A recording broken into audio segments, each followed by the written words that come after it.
Bueno, el tema que queremos tratar es los estados ampliados de conciencia. Como decíamos hace un ratito, hay una gran diferencia entre estado alterado y estado ampliado. Entonces, podríamos comenzar por eso. ¿Y qué es un estado ampliado de la conciencia? Es un estado en que mi conciencia puede expandirse más allá de los límites habituales del ego y más allá del tiempo y del espacio, ¿no? Entonces, de alguna manera, es interesante hablar de estados ampliados de conciencia porque estos pueden ser utilizados de manera positiva para nuestras vidas. Es más, Aldous Huxley justamente es quien acuña el término estados acrecentados, dice, estados acrecentados de conciencia. Pero sí es bien interesante diferenciarlo de los estados alterados de conciencia, como a veces solemos encontrar como sinónimos en la literatura. Igual con los estados no ordinarios.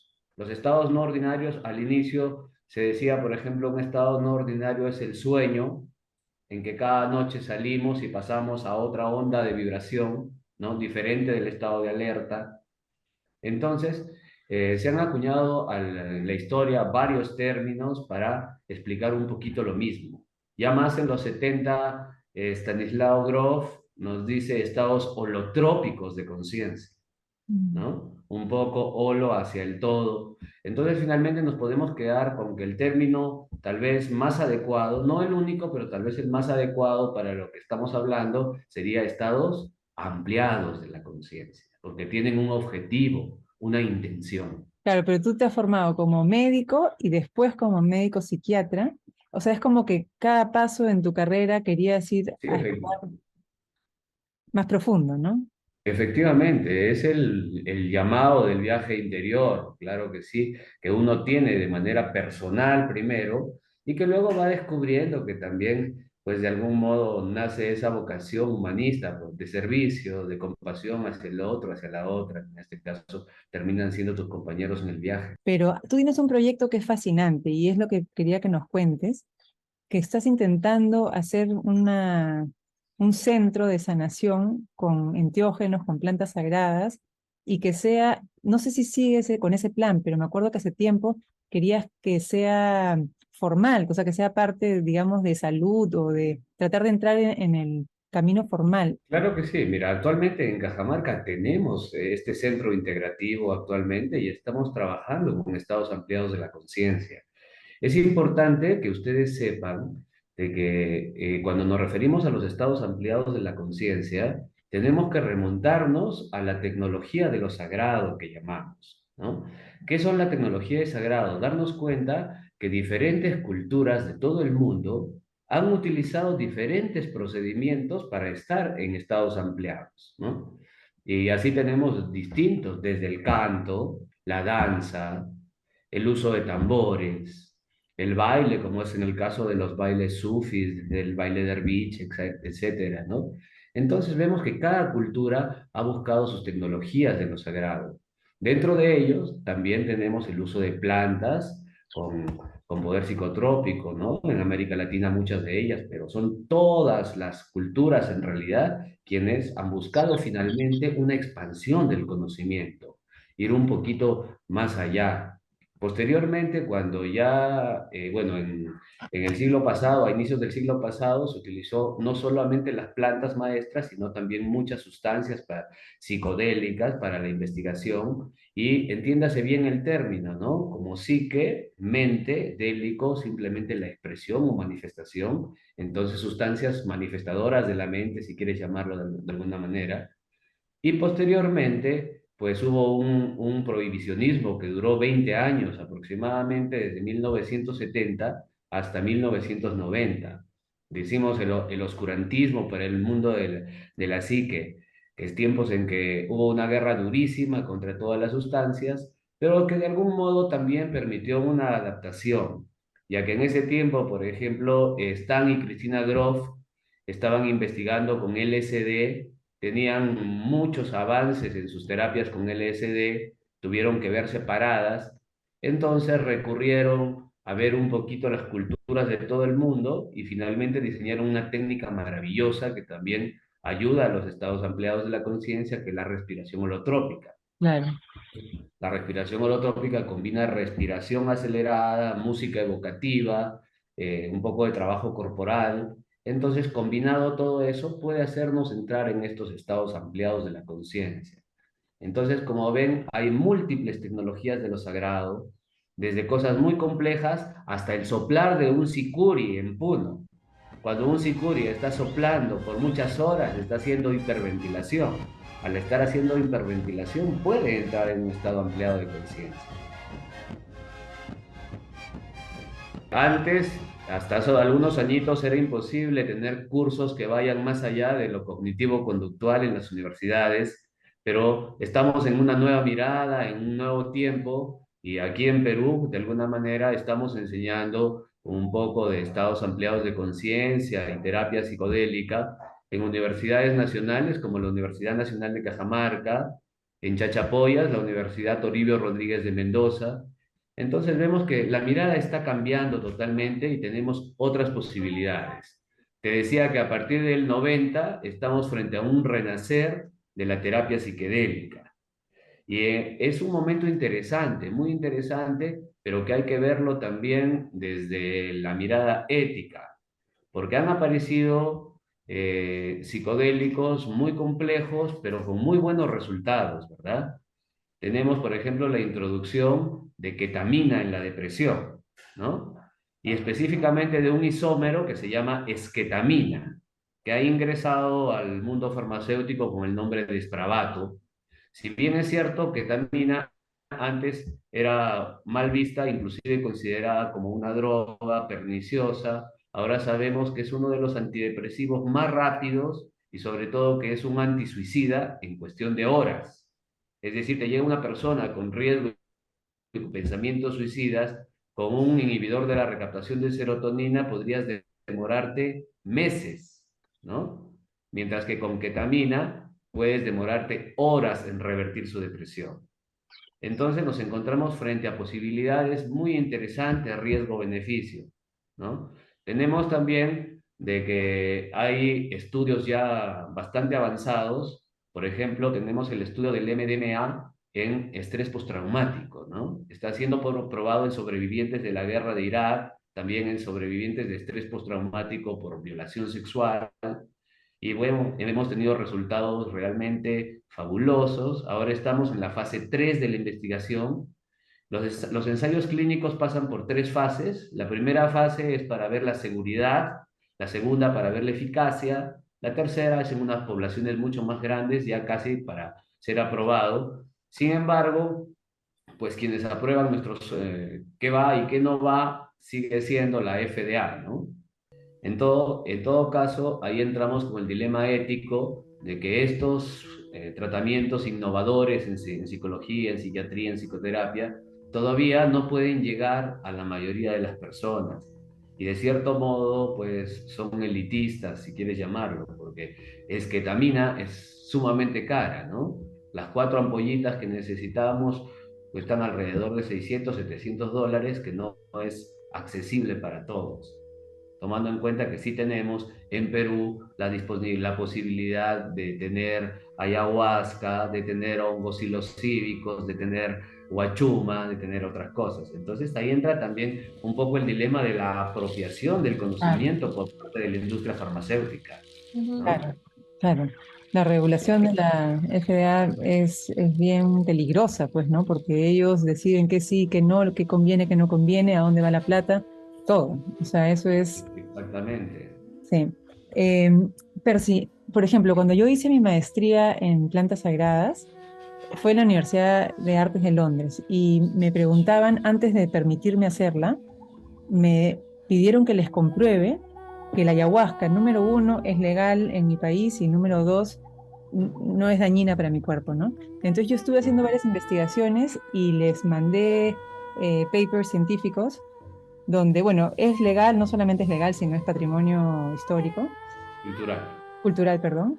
Y en la parte de si es dañino o no, encontré un estudio que decía que habían investigado a ciertos pueblos nativos de la selva, donde habían abuelos que tenían más longevidad de vida, con mejor calidad de vida, y se habían dado cuenta que ellos, esos abuelos, eh, hacían ayahuasca. Entonces comenzaron a investigar la ayahuasca para la longevidad y para la mejor calidad de vida.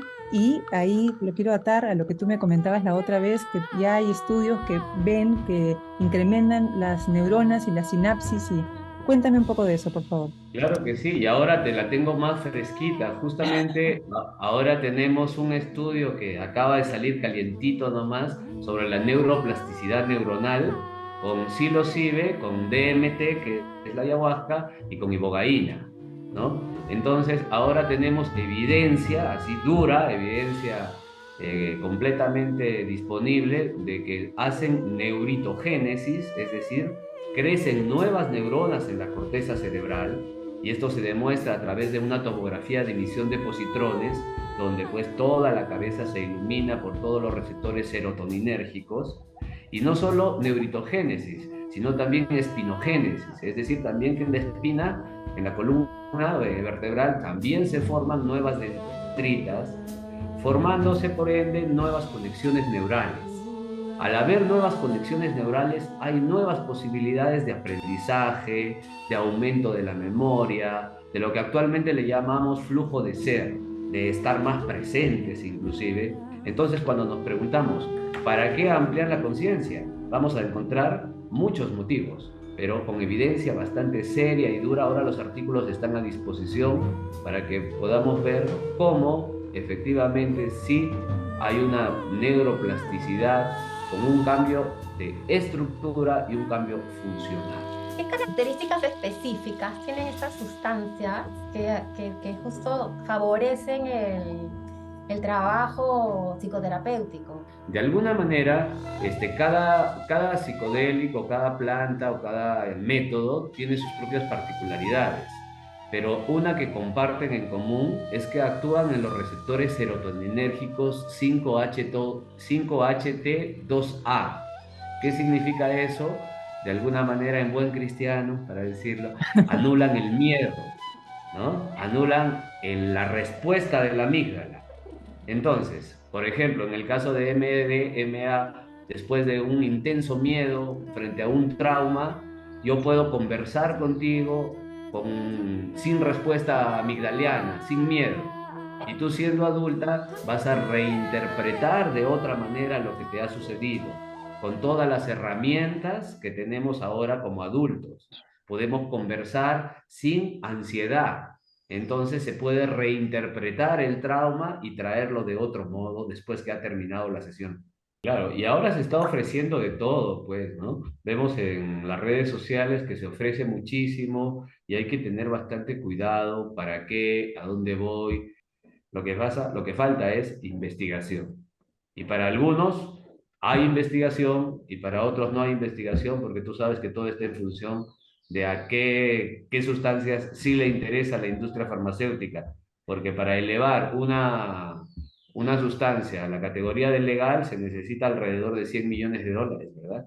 Entonces no es tan fácil. Ah, Un claro. montón. Por temas de legalidad, estas sustancias todavía están en la lista 1A, pero entonces dentro de los ensayos clínicos o de lo que sí está permitido, en este caso es el uso ritual de ayahuasca y el uso ritual de huachuma, no sé si ustedes saben, pero desde diciembre ya tenemos una ley también que ampara el huachuma, Ah, qué pero bueno. curiosamente solamente la práctica del huachuma en el norte del país, ¿no? Tendremos que mudarnos al norte ahora. Extrañamente. ¿Una diferencia en los resultados cuando has tenido pacientes que han tomado psilocibina, otros que han tomado ayahuasca, otros que han tomado MDMA? ¿Cuál es ¿hay alguna cosa en común o hay como que diferencias, como que cada planta te trae cosas distintas o la utilizas en distintos específicos pacientes? Sí, en realidad, cada sustancia tiene su particularidad, ¿no? Por ejemplo, MDMA, al abolir el miedo, la trabajamos en estrés postraumático y en depresión. Psilocibina, muy buen resultado en depresión, por ahí un poquito que da buenos resultados en ansiedad, ¿no? Pero así cada uno tiene patologías específicas. Ayahuasca, ibogaína, me gustan mucho los resultados que nos ofrecen adicciones, en diferentes tipos de adicciones, de alcoholismo hasta cocaína, entre otros, pero sin embargo no es lo único, ¿no? No es lo único este camino de medicina. Como les decía, también hay un camino de sanación y de evolución personal, de Claro. buscar ese propio yo que hemos perdido.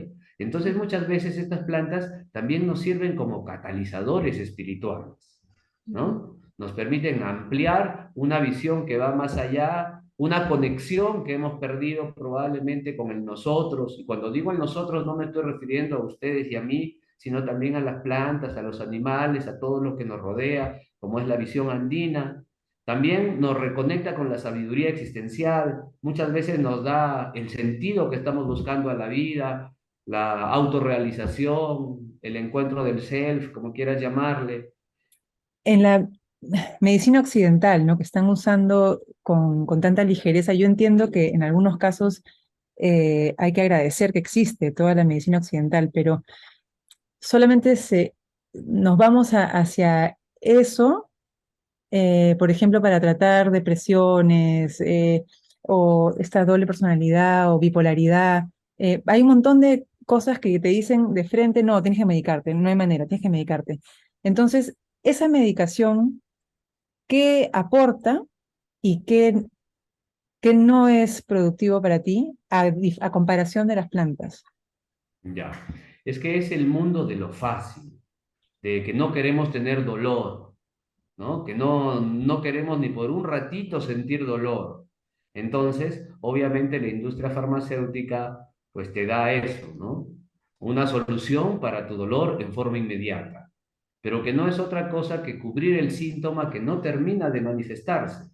Bueno, Yo justamente en una clase reciente hablaba y les preguntaba a los alumnos de cómo diferenciamos una emergencia espiritual de una psicosis, ¿no? Ambos pacientes llegan diciendo de que tienen un encuentro místico, ¿no? Con alteraciones en la percepción, con alteraciones en el pensamiento. Y muchas veces, si es que en nuestra psique o en nuestras creencias aprendidas por la academia, dice de que paciente que tiene un trastorno en la percepción, trastorno en el pensamiento, pues es un psicótico, probable esquizofrénico, y lo que hago es medicarlo inmediatamente. Estoy cometiendo un gravísimo error, ¿no? Porque para empezar, debo esperar a que la enfermedad tenga su autorregulación, es decir, un proceso de manifestación de los síntomas que muchas veces son sanadores. En los pueblos originarios, si alguien te dice, tengo intuición o he soñado para otros, le creen. Ese es el chamán probablemente. En la psicosis, lo hemos conversado muchas veces, por ejemplo, hay que esperar un mes según la clasificación norteamericana, para recién medicar, cosa que nadie cumple. Y si es la clasificación más universal, que es la del CIE-10, que es nuestro clasificador más mundial para otros países, hay que esperar 6 meses del síntoma. Entonces, ¿qué te quiero decir? Que en una primera consulta psiquiátrica, de frente no le puedes dar un medicamento, ¿no? Puedes esperar a de que se autorregule probablemente o que esté haciendo una crisis que va a ser una crisis sanadora probablemente. Pero si tú inmediatamente tapas el síntoma, pues no habrá opción a más. Lo que tendremos que entrar en una puerta giratoria de seguir tomando medicamentos. Entonces, Ahora, yo cómo creo que diferencias cuando una persona, por ejemplo, tiene, que es lo que conversaba con Mari, ¿no? Deficiencias en el cerebro de algunas sustancias, digamos, y que es netamente físico y que no es emocional. que ahora existe un sistema que es un sistema más complejo, Chana, que es un poco neuroendocrino inmunológico. ¿Qué quiere decir esto? De que yo una emoción, sea cualquiera de estas emociones conflictivas, por decirte tristeza, cólera o miedo, cuando es sostenida por cierto tiempo, forma hemoquímicos, forma y libera hormonas que van a tener directamente que ver con los receptores serotoninérgicos, dopaminérgicos, y de bueno, otro tipo. Es decir, no hay otra forma. Está completamente unido nuestro comportamiento emocional a nuestra liberación de neurotransmisores. Es decir, que no hay esa diferenciación orgánico-no orgánico. En realidad todo va a ser orgánico, porque hay cambios en nuestra bioquímica cerebral, pero esos cambios ahora van a ser definitivos, son parte de un proceso de adaptación, son parte de un momento que luego va a cambiar. Es posible porque tienen característica de impermanente, no te olvides. Lo que quiero decir que una alteración en la percepción puede presentarse en un estrés, sí puede presentarse en un estrés. Y si yo no le doy antipsicótico, sino más bien lo acompaño, le doy las herramientas, probablemente va a salir de ese proceso sin necesidad de medicamentos, ¿Y ¿no? en qué momentos tú sí crees que es necesario medicar con fármacos? Cuando está en juego la vida tuya o la del otro, es decir, cuando hay auto o heteroagresividad, ¿no? Si es que tú ves que un paciente se va a suicidar, pues obviamente que le voy a dar un fármaco, sí, ¿verdad? No puedo permitir que se suicide, ¿no? Pero entonces estamos frente a situaciones muy explícitas, situaciones límites que nos obligan a, digamos, medicar de forma inmediata. Claro, entonces, por ejemplo, lo que nos decías de que está en fase 3 el MDMA, eso podría ser para ti un sustituto de inmediatez en un caso de agresividad fuerte o de suicidio, ¿o no? Total, Sí, completamente, sí, es buenísimo, ¿no? Inclusive, como habíamos dicho, esquetamina, ahora hay muchos institutos de esquetamina, en Lima también los hay, ¿no? Entonces, el tema es que te dan la esquetamina y pues hasta luego, vaya, chao, y esa no es la idea. Siendo la esquetamina un psicodélico potente que nos lleva a nuestro mundo interior, requiere de acompañamiento. claro, Una cosa es darte el fármaco y otra cosa es acompañarte psicoterapéuticamente asistidos por el fármaco. Son cosas distintas, ¿no? Lo que necesitamos es un acompañamiento en realidad, porque muchas veces las personas no tienen las herramientas necesarias y se pueden creer pues todo aquello que viene a su psique en ese momento, sin un filtro adecuado. claro. Entonces, ahí sucede también esto de la insuflación del ego, ¿no? Que lejos de sanarnos, pues aparece una suerte de poder, oh, que soy el sanador, el chamán, el supermédico, qué sé yo. Entonces, producto también de no resolver los temas con la propia sombra. Hay un libro, no sé que a muchas personas no le gusta este autor, pero es un antropólogo llamado Carlos Castaneda. No sé si ustedes lo han leído, Sí. Sí. ¿no? Entonces, hay un libro de ellos que se llama Viaje a Ixtlán. Y en Viaje a Ixtlán, Carlos le pregunta a su maestro si es necesario realmente tener sustancias externas, ¿no? Si es necesario tomar plantas realmente. Y don Juan Matus le dice ahí que no era necesario. Entonces él se sorprende. Le dice, pero entonces, ¿por qué usted me está dando? ¿No? ¿Por qué me está dando plantas si no es necesario? Y don Juan le responde, es que muchas veces les damos plantas a los que así nomás no van a entender. Claro. Y eso también me preguntaban, y es importante comentarlo aquí, ¿da dependencia física? ¿Son adictivos los psicodélicos? ¿No? Y también ahora podemos decir tajantemente que no causan ningún tipo de adicción porque no actúan a nivel del sistema mesolímbico de recompensa, ¿no? Como si es el tabaco, como si es el alcohol, ¿no? Entonces, entran en el nivel de recompensa, se acaba la exposición a la recompensa, la dopamina baja y quiero consumir otra vez. Estos no, fundamentalmente son serotoninérgicos, muy poco dopaminérgicos, algunos de ellos, por ejemplo, ketamina sí un poquito, pero el resto de los psicodélicos clásicos o tradicionales son puramente serotoninérgicos y actúan en otras hormonas, pero no en la recompensa inmediata. Muchas veces, pues, quienes conocen, por ejemplo, una planta de aquí de los Andes que se llama Adenantera peregrina, Huilca, con la cual estamos trabajando muchísimo ahora último, porque nos ayuda con las disoluciones de los egos, que son muy fuertes, muy potentes a veces. Entonces se va a dar cuenta que esa purga no es nada recreativa, pues. Entonces, no creo que toma Huilca hoy y en una semana o en 3 días quiera tomar de nuevo, ¿no? Y así sucesivamente, no lo creo. No, ni hablar, es difícil tomar una planta, hay que prepararse y una vez que estás frente al momento de tomarla es como, ay, ¿por qué me metí en esto, por Dios? No es fácil, No es fácil. Y no hay esto de la tolerancia en el cuerpo. Por ejemplo, con la psilocibina, yo tenía entendido que ¿no? había que parar y Todo lo volver a contrario, tomar. Chana. A veces con psilocibina, a la siguiente sesión necesitas tomar un poquito menos. No hay esa tolerancia de que la tolerancia de los adictivos justamente es de que cada vez necesito más Sí, para tener, digamos, el mismo colocón o la misma intensidad de la apuesta. En cambio, hay gente que ya va tomando ayahuasca, va tomando psilocibina y muchas veces necesita menores concentraciones porque su cuerpo ya encontró cierta conexión, ¿no? Encuentran cierta facilidad de entrar en un estado ampliado, ya no con mucha sustancia, porque finalmente les recuerdo que nosotros producimos DMT, nosotros producimos CBD, nosotros, es decir, nuestro cuerpo es el maravilloso laboratorio, pero que hay que saber despertarlo nada más, ¿no? En meditación podemos despertar estos estados, claro que podemos.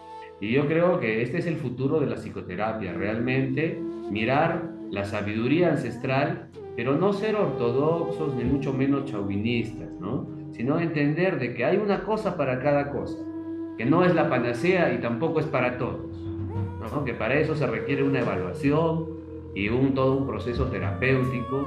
Yo recomiendo a las personas no tomar solamente en una sesión así, sino seguir un proceso, ¿no? Seguir un acompañamiento y donde tal vez entrar en estados ampliados sea una herramienta más para llegar a mi fin, pero no el fin per se mismo. Claro. Hace poquito se hizo un estudio de cuál psicoterapia era la más efectiva, ¿no? Se probaron psicoterapias cognitivo-conductuales, se han probado sistémicas familiares, se han probado un poco el psicoanálisis en sus diferentes variedades y las terapias de tercera generación. Y oh sorpresa, que todas las terapias más o menos tenían el mismo porcentaje, que la diferencia la hacía la capacidad de amar del o la terapeuta, ¿sí? La capacidad de poder meterse realmente y comprometerse con el mundo de sus consultantes. Esa era la diferencia, el amor.